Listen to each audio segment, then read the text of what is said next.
Oh, you know what? Does anybody in the family know how to do a live Facebook feed? I don't. Yeah, I think you just have to go I live. think you just have to. Lisa, Anybody here know how to do? I'm sure you do a live live Facebook feed. Yes, sir, I am. Would you be willing to do that for me? Yes, sir. We can put it on our page.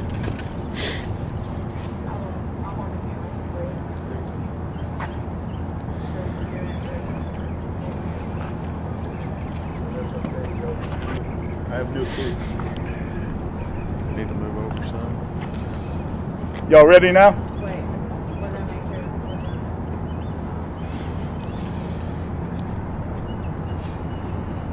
all right. Oh, I'm sorry, do you mind if I help her get Dave's? No, not No, sure go if right that's ahead. Fine. I prefer that actually. And then let me,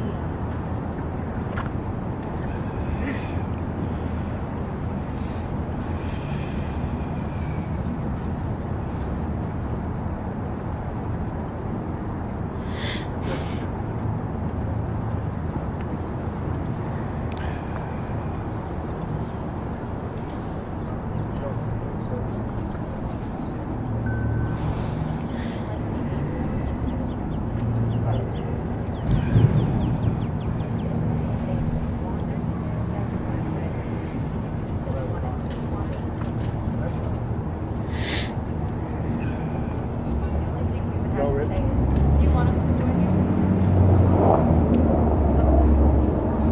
What do you think? You call what you can.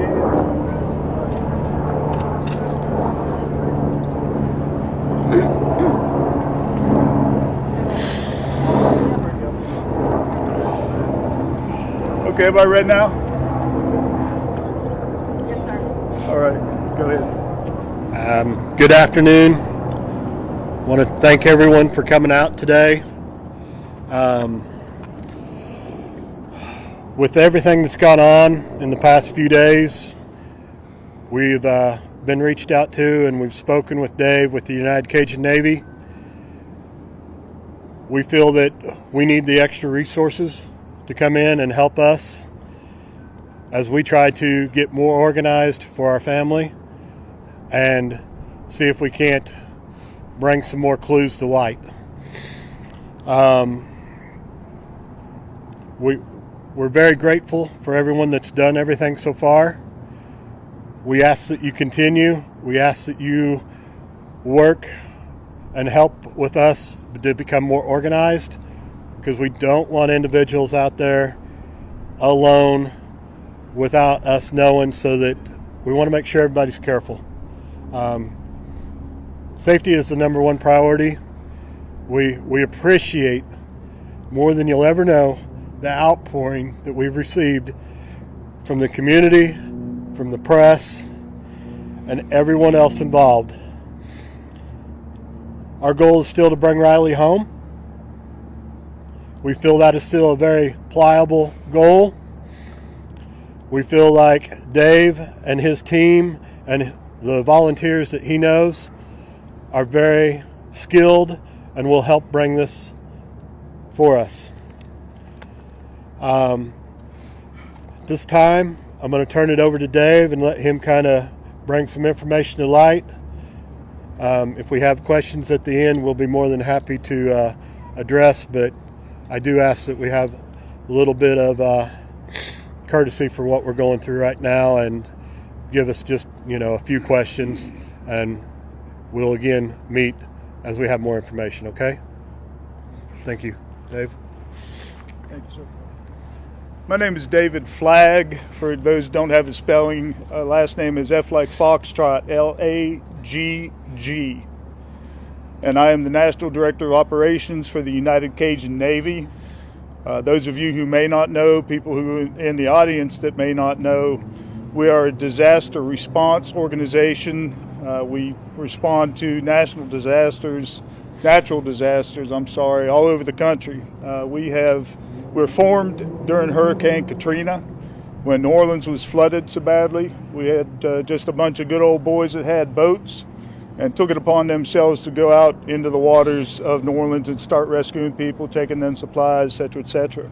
Fast forward to today, our organization has been to almost every major natural disaster in this country, to include Hurricane Michael, Hurricane Ian, the Texas wildfires. We have people there now. The fires in Maui. So that's kind of an overview, brief overview of what we do.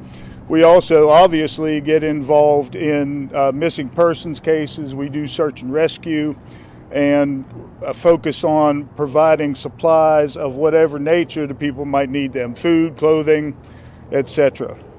I was, to touch on the reason that we're here today, we were contacted by Riley's family and asked to step up and provide some more resources to this search activity. And we have been pretty much involved from the very first day that we heard about it, which I believe was on Monday, would have been the 10th, 11th, whatever day that was. We've had an airboat here on the river. We've had people involved behind the scenes and following this and understanding what's been happening here with regard to the search efforts of individuals. We felt that it was probably a real good idea for us to step in and organize a structured and organized search activity for this. We also have, today we have a hovercraft coming in and a pilot to run that craft. If he gets here early enough, we will be on the river today. And if not, we'll start early tomorrow morning and spend a good bit of time on the river here, assisting in that search. We had an airboat here, and that individual will be returning, I believe, Friday, possibly Saturday. I would reiterate what Riley's father said. Our main focus, obviously, is to find Riley. Our secondary focus is to ensure the safety of the people who are out here searching. If we have folks just out on their own on these very steep and treacherous terrain on the riverbank and other treacherous aspects of this search, we don't know. We don't know what's going on with you. It's not safe. It's real dangerous. So I would encourage any volunteers who have been here and are searching to please come under the umbrella of the United Cajun Navy search. We will be putting together a structured and organized ground search at some point in the near future. I don't have the specific information on that yet, but I will make that information known once I have it. If you do intend to come out and search with us or to continue to search on your own, there are some safety aspects that you need to know. Number one, you need to be wearing some sturdy shoes. You need to have some heavy gloves on and some nitrile or rubber gloves as well. There's a lot of garbage and debris and needles and bodily fluids of one kind or another that are on these riverbanks that you really don't want to be exposed to. So that's what I would ask of you, just for your own safety. And I would also reiterate what Riley's father said. If you all do have questions for the family, please be very, very sensitive about the nature of this incident. As you can imagine, those of you who have children or don't have children, I guess the best advice I could give would be don't ask a question of the family that you would not want to be asked yourself. That's pretty much all I have to say. If there's any questions, I'll be happy to answer.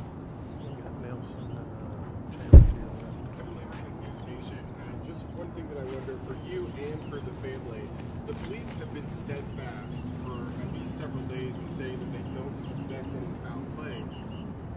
Have you seen the evidence to that? Do you believe it? At this point, there is no evidence that I'm aware of that would indicate foul play. Y'all know how it goes on Facebook and social media. There's been a lot of chatter on there about the fact that Riley's debit card was found on the riverbank, and that is prima facie evidence of criminal activity, something of that nature there. I don't agree with that. Obviously I'm not the investigator. We have a couple of representatives from MMPD here, and I'm sure they have something to say about it. But I would very seriously, at this point, doubt that there's been any criminal activity. We're in here with WSMB for Michelle. You guys are obviously asking for more people to come in and help at this point. Are you satisfied with the job Metro Police have done, and what are you hoping that this additional volunteer effort will do to help you? Yes, we feel like they've handled it well.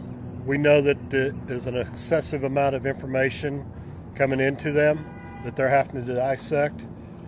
You know, it's hard as a parent, as we are now 10, 11, 12 days into this, and we're trying to, you know, find Riley, come up with, you know, an outcome here. And so, yes, as the days drag on, we are frustrated. We know they're doing their job. We've seen what they've got, you know. We know they're doing things that we haven't been informed about. That's probably with any investigation like this. There's details that they're not going to share with us that we're sure they're working on too. We don't know what all for sure exactly what they've done as far as searches goes. We don't know some of the information, but that's not to say they haven't done it. Exactly. And, you know, Dave is kind of an extra resource for us, a point of contact with his foundation, his group, to be able to help us so that we can focus and make sure that we're doing everything as best as possible. It's been hard being from out of town, being from 6.5 hours away, to put a structured program together when you don't know everywhere that you're at, you don't know the lay of the land as well, you don't have your family and your resources that are in your hometown to be able to help guide you and lean on to build a organized search. And that has bothered us, and Dave is our answer. Kind of rewinding a little bit, I know that y'all saw the bar footage for the first time potentially. Is there anything significant there that you feel comfortable sharing at this time? The only thing really that we have seen with our own eyes is in the bar footage would be Riley and his friend going down the stairs just before he exited the bar. And his friend turns around and goes back up the stairs. You know, we're not focusing on a lot of the stuff that happened earlier. We're still pushing forward, and we're trying to figure out where he's at now.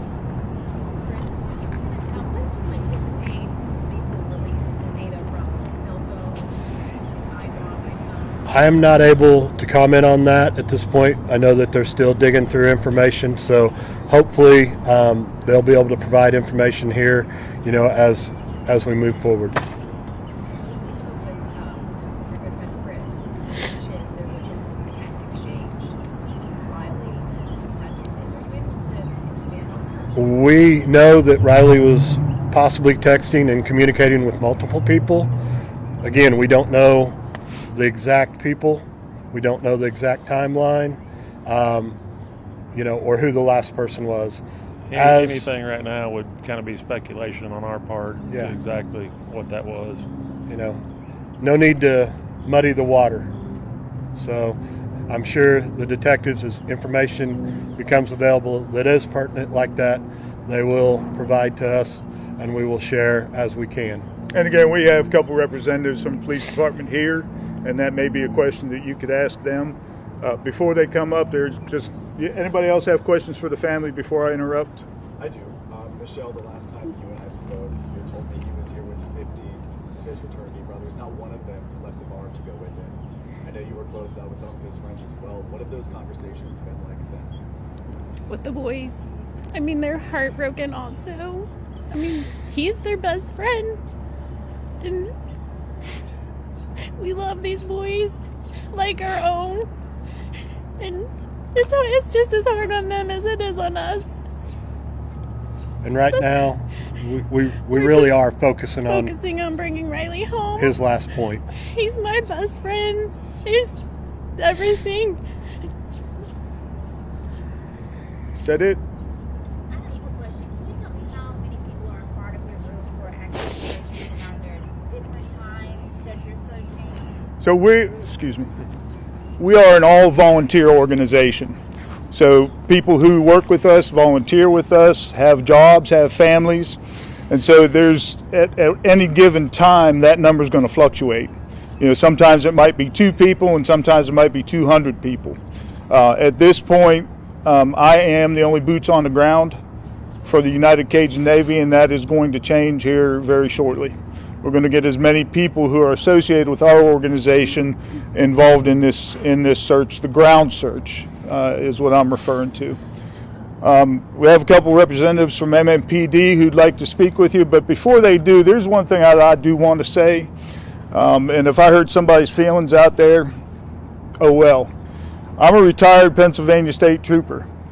There has been a lot of chatter on social media about the police are or are not handling this investigation properly. They should have done this, they should have done that.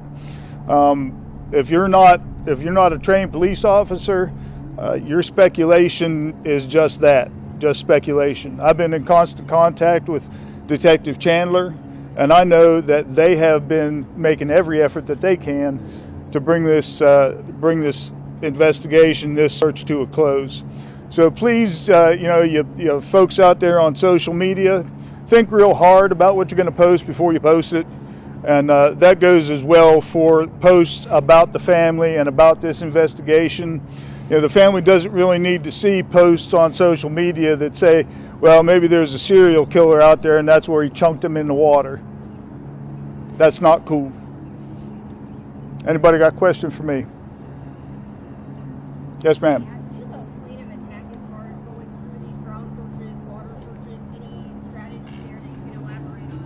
Give me the first part of that again. I missed it. Do you have a plan of attack on how you're planning to search, whether ground troops, water, and kind of a strategy and things? Yes, ma'am. Well, like I said, we have 2 boats coming, and that's going to be obviously our water search.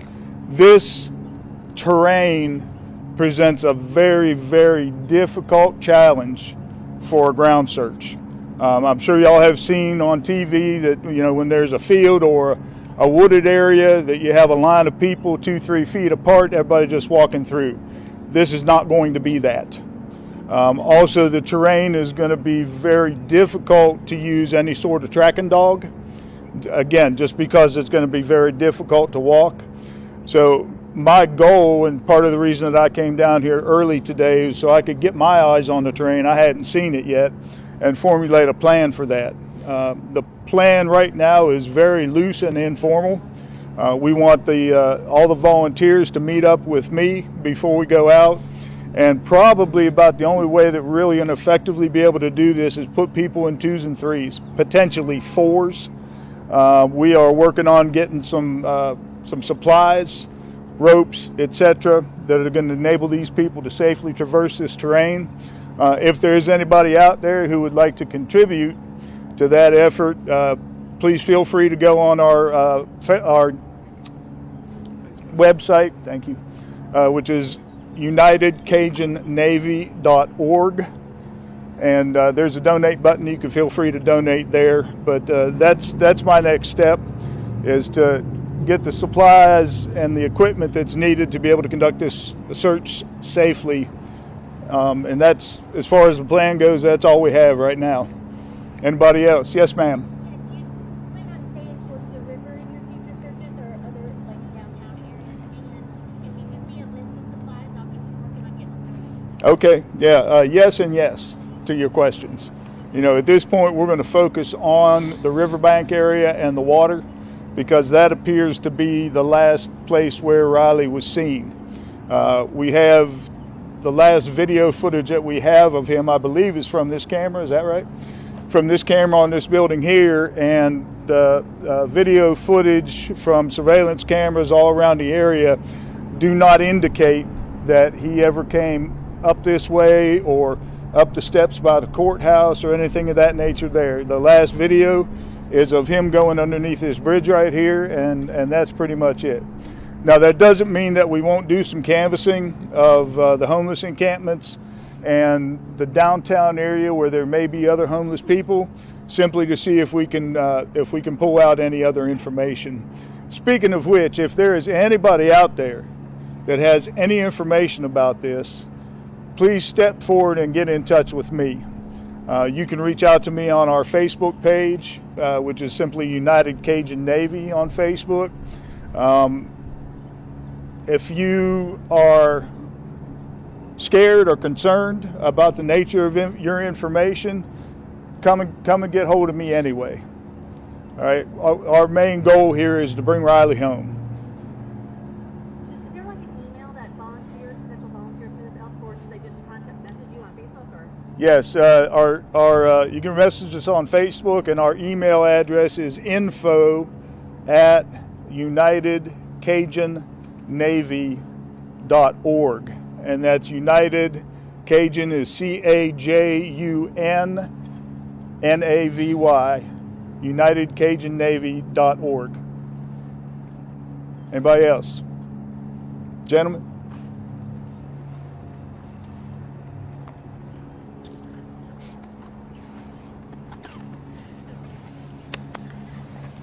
I'm Detective Anthony Chandler. This is Sergeant Bob Nilsson. We're with the Homicide Cold Case Unit for Metro Nashville Police, and we've been heading up the investigation into Riley's disappearance. As Mr. Flagg said, we've been in contact with him since the very beginning, coordinating what we could as far as with the family's active participation in locating Riley. That has been, and to this day remains, the top priority. There has not been any evidence that has come forward to change this to an ongoing criminal investigation at this time. Regardless of what else has been put out there, there are several leads that we are following up with on a constant basis and an influx of information that is coming forward at all times. We are going through every single piece of that information, but the priority remains locating Riley. As he said, I'm Sergeant Nielsen. I gave a briefing to our chain of command all the way up to Chief Drake yesterday. They're well aware of where we are with the investigation at this point, as well as the resources. We do have our boat going back in the water this afternoon, along with members of the Urban Search and Rescue team that will be combing the area, researching the area. It's been mentioned already today, and it's also been asked, things like, why was that card found and why didn't we find it? As Mr. Flagg pointed out, there's a lot of variables in these investigations, and if you've not been skilled or trained or experienced in these investigations, you don't understand a lot of these things. As Don Aaron put out the other day, when we start a missing person investigation, we're looking for a person. We're looking for a body. We're not looking for small pieces of evidence. Can we miss some things? Sure. But our primary goal is to find Mr. Strain and bring him home safely. Think of it like a large crime scene. A lot of times you have to deal with the victims first before you can go back and start looking for those precise pieces of evidence. Okay, that's kind of our focus here. We're looking for Mr. Strain, then we go back and look again. And because these two ladies over here were kind enough to volunteer their time and helped us by finding that, now we can do a more refined search with our Urban Search and Rescue, which is what they're going to be doing this afternoon. And as Mr. Flagg said, with a lot of the volunteers, if you're coming down to volunteer, understand it is very treacherous terrain. That's why we're using Urban Search and Rescue and not just anyone on the street, because our people are trained, they're equipped, they have everything that they need to conduct these searches. You won't even see a patrol officer go to some of these areas that are more treacherous. Why? Because they don't have the rappelling equipment and things of that nature. So we're utilizing all the resources we can. We've also going to be reaching out to Office of Emergency Management. They've been helping us quite a bit. Over the weekend, they've been back out with a boat, divers, cadaver dogs. They run sonar. Our boat has sonar. It's the same stuff. People have asked about TBI. It's the same resources they have.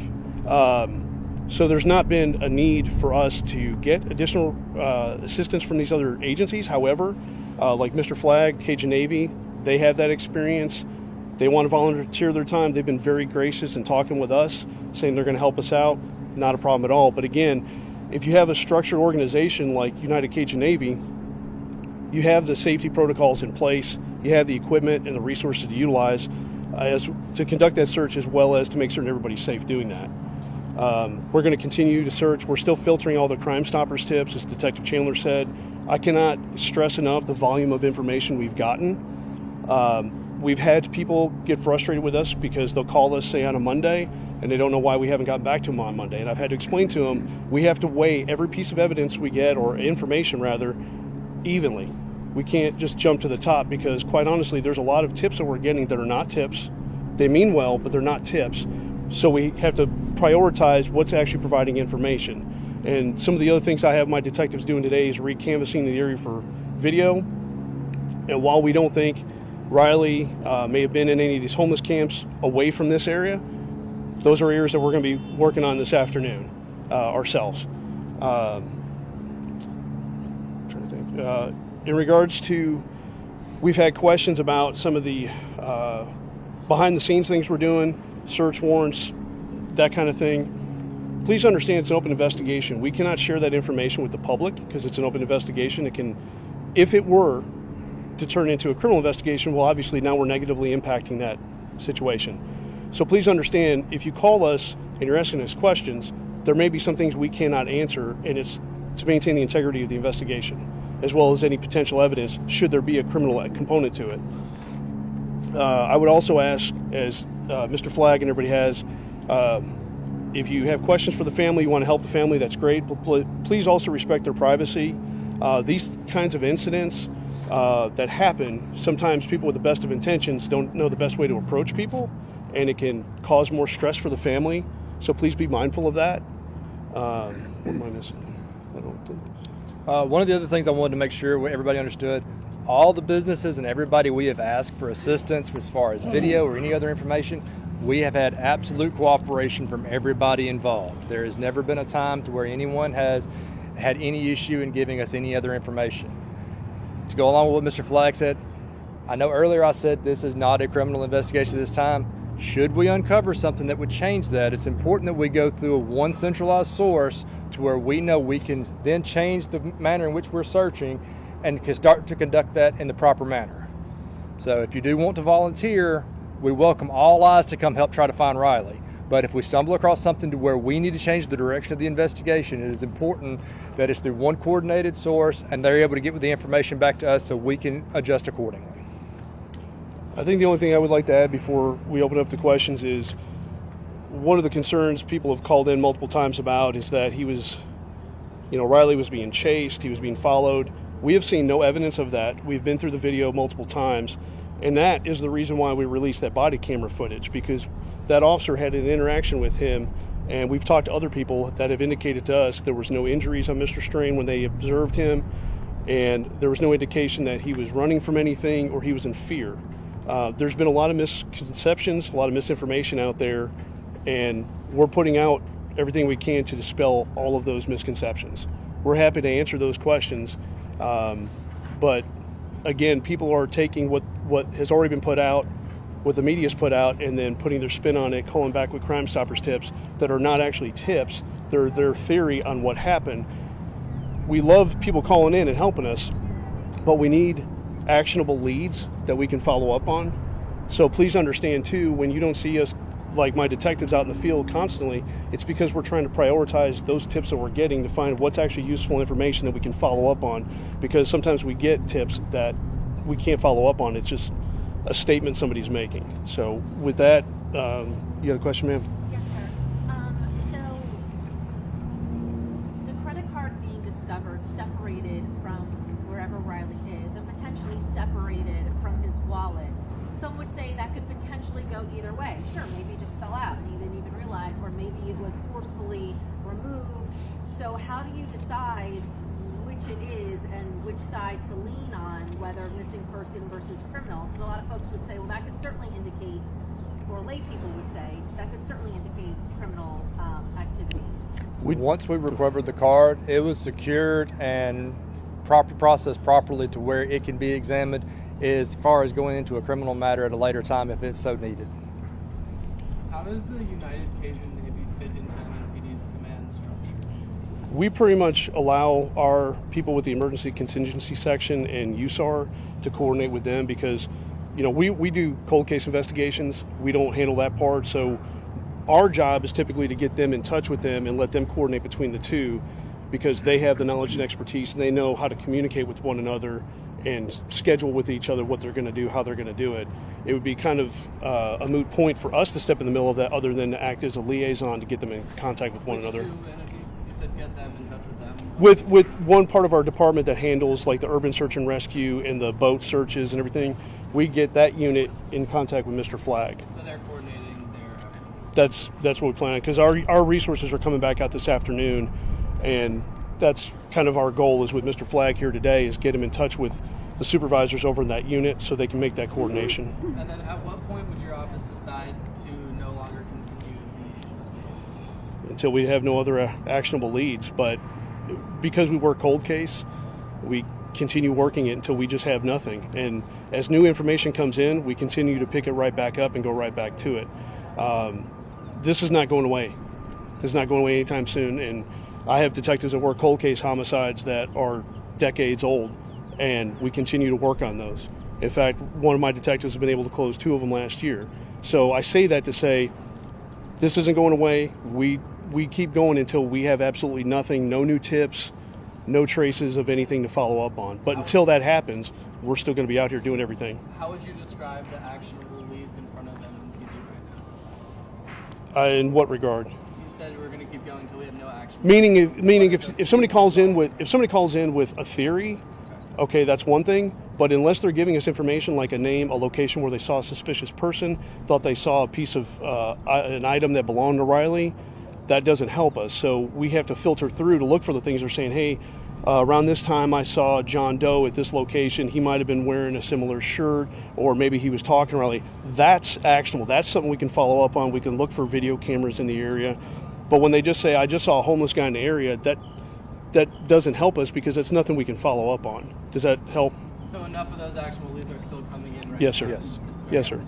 And actually, that's why we were late coming up here, is because we've been following up on more of those. When we last heard from you guys on Thursday, you were still waiting on cell phone and Apple Watch data. Have you received all of that at this point? And if you have, what have you been able to find from that? At this point right now, what we have originally from Apple is what we're working off of, and all of the location data is what we've already released. So at this point in time, that's the same information we're going to be working off of. I have a simple question. On the video that I saw, a lot of people were around, and they could have done something to help this old man. And maybe we should push to Nashville, but if you see that happening, don't be afraid to help someone. I mean, literally, on that video, I saw a lot of people that saw how drunk that guy was. It could have been stopped. Somebody could have said, hey, man, you need some help. Are you okay? Especially once you see somebody falling. You know, you're 100% correct. Yeah. And unfortunately, that is the state of our society I know everybody's today. scared to help somebody. And especially- I agree with you 100%. You know, Nashville population, if you see something, say something or do something. Yeah. Simple as that. Because I watched that and I'm like, nobody did anything to say, hey man, this guy shouldn't be out walking around with this. Right, right. So, Any other questions? God bless you guys, Can all you right? say your name and spell it one more time and your title? I'm Detective Anthony Chandler, Chandler. I'm Sergeant Robert Nielsen, Nielsen, And you're with? Metro Nashville Police Department, cold case unit. You had a question, sir? Yeah, could you all just go over again what it is that's making you say that there's no sign of foul play? It's not a criminal investigation at this time. Is it a lack of evidence to the contrary, or do you have other information that suggests that? Well, right now it's a lack of any evidence of a crime being committed. A lot of people have come up to us with various items claiming that it's an indicative of it. And please understand, as a supervisor, I've been working homicides for 10 years. He's been working them for a long time as a detective. And we're skilled in criminal investigations. What, evidence can be, different possibilities, whether physical evidence, whether it's digital evidence or whatever. And if we don't have anything like we don't at this point that indicates that there's any indication of foul play, then if we go down that rabbit hole, then we're wasting resources and time from possibly looking for him, because now we're looking for evidence of a crime. And while we're open to the possibility it could be a crime, I mean, obviously there's always that possibility, right? But we haven't seen anything. And just because his bank card was found there, just because somebody heard something, until we have more to shore that up, we can't say that a crime occurred. So as soon as we have anything, if it exists, that indicates a crime occurred, assault or whatever the case may be, we immediately follow up on that. But we have to have evidence or probable cause, and a lot of people don't understand what probable cause is, but we have to have probable cause a crime even occurred. So that's why it's easy to jump to those conclusions, but that's where we have to tell people, this is why we don't do things at an accelerated rate. We have to do things methodically, like Mr. Flagg and his team, they do methodical searches, right? Our urban search and rescue, they do methodical searches, because if we just jump to conclusions every single time, we could actually miss more evidence whether there was a crime or not, but still evidence of where he had been or what happened to him. If we're just running all over the place going, oh, what crime happened, but now we're not looking over here anymore. Does that make sense? Does that help? Has there been any other evidence connected to this restraint since Sunday? Not that I'm aware. In which regard? As far as physical evidence, is that the only? No, outside the debit card, sir. that's the only physical evidence we have right now. Oh, and somebody did find a phone, but I just want to put out there, it is not a phone that he had. He had an Apple phone. This was a Google Android phone. So I know that that's been a question that's come up as well. I just want to go ahead and clarify that. Sorry, you said someone found a phone. Yes, ma'am. They found it in the vicinity. They brought it to us immediately while we were out there Sunday. We did collect it just because we don't know who it belongs to. Don't know if it is in relation to this case. But right now, it's not his phone. We know that because we know he had an Apple phone, Apple Watch. This was an Android device. They were all on Broadway. Given that there are so many search areas now, search crews, that are now participating in this effort, are you positive? How positive are you that Riley is still in this vicinity? Well, we're not, but we're searching everywhere. Last Friday, we got a call that they thought they saw him up towards the Titans practice field somewhere, and we went out there and looked. So we're not just limited to here, but when we have somebody go missing, you have to start with the last place they were seen. You can't be that you know for a fact that they were seen. You can't just go, well, I thought I saw him over here, because a lot of people think that the video cameras everywhere catches everything, and they don't. We have people claiming there's video across the river, but some of them don't reach this riverbank. So if we start searching over there, but we don't know he was over there, but we know he was on this side of the river, this is going to do us more good, because that's going to allow the people that are trained in doing searches to have a starting point and have more tangible things to look at, as opposed to just going around and speculating which areas he could be. Obviously, if we have something that leads us further down, we will. But right now, that's why the areas that they're focusing on is this immediate area, because we know for a fact that was his last known point of contact with anyone. We know Riley was asked to leave the bar around 9:35. We've seen subsequent videos, but can you give us a timeline of where he was at on Broadway or other places in the city prior to Brian's bar? Prior to that is he was here with his friends enjoying a night on Broadway. Our focus begins when he leaves from that location, and then he starts going up 3rd Avenue to Church Street and proceeds over the Gay Street corridor right below us, because that's where he went missing. But there was a big question of whether or not he was overserved on Broadway. When Brian's bar came out and said you had one drink. Were there other bars that he was at that you guys are looking into on whether or not he was overserved? We're pulling video surveillance from every location that we're aware that he was at. As far as this time right now, like I said, our focus is on locating Riley. Anything subsequent from that will be followed up once we've concluded that part. And unfortunately, we're going to have to kind of end it there for us. We have some follow-ups we have to do right now, but our PIO office will definitely be putting out more information as we get it.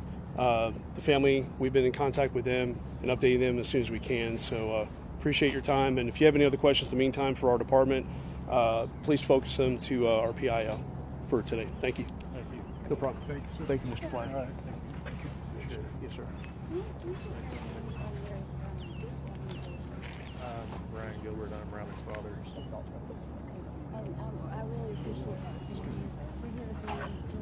So just real quick, I wanted to tag on to a question that was asked about the Cajun Navy's relationship with MNPD, and it's a cooperative relationship. We're not under their command, they're not under our command. However, we do defer to them first. We don't take any significant actions without checking with Detective Chandler first. Got two young ladies here who have been doing some extensive searching. These are the young ladies that found Riley's debit card. We're not going to use names. We're going to just let them be anonymous. But they have some suggestions and some information for other potential searchers. I guess hi. I guess the most important thing that we want to make sure everybody knows when you are joining us to search is I have layers under these jeans. I have boots. We have masks because when you are moving stuff, there is stuff flying everywhere. You have to have gloves with grips. There will be rocks falling, so you have to be very careful. If you want to wear a helmet, that's something we really might suggest. We haven't done it. It's very difficult to go down this embankment, but it's extremely possible, especially if you're able. You're just going to have to be very careful with your footing, and we really, really recommend gripped gloves because we've been using that to grab onto branches to either bring ourselves back up or to move around. Once you get down there, you are going to be walking across the river on rocks, and they are wobbly, and as we said, there's other rocks that will be falling down. Be very, very careful, and do not go alone. I did not go until she came with me because we knew that it would be very dangerous if something happened. Nobody would be able to find me then. It's very, very hard to actually hear each other down there too. Even if we're just like 15, 20 feet away, I can yell to her and it's hard to hear. I guess if you guys have any questions, I can answer it, but that's about all I have to say at the moment. Perfect. Thank you, ladies. Yes. All right, that's, I think, pretty much all we have, unless there are other questions. Okay, once again, yes, sir. Do you know, for the volunteer purposes, how much of the area has been grid searched? Was it grid searched by law enforcement from the standpoint of where the ID was found? So maybe everybody's not duplicating going down the same bank. Do you know if that's been done? I don't know if MMPD has done a grid search. To my knowledge, none of the volunteers have done that. And it's, again, going to be very, very challenging to do any kind of a grid search in that terrain. We are going to try to do something that approaches a grid search, but all I can tell you is going to be the best we can do. Yeah. Yes, ma'am. What is the best way to sign up to search for you? I would go to www.unitedcajunnavy.org or send an email to info@unitedcajunnavy.org. That comes, both of those come to me. All right. Anything else? All right. Once again, I just want to thank everybody, the whole community, the online community, all the volunteer searchers that have been involved in this. You know, you folks are going to be the ones potentially that break this case open. So keep on doing what you're doing. Keep your eyes open. Keep your ears open. If you see something, say something. And again, once we figure out when we're going to do this organized search, we will let the media outlets know, and they can push that information out for us. All right? Okay, thanks again.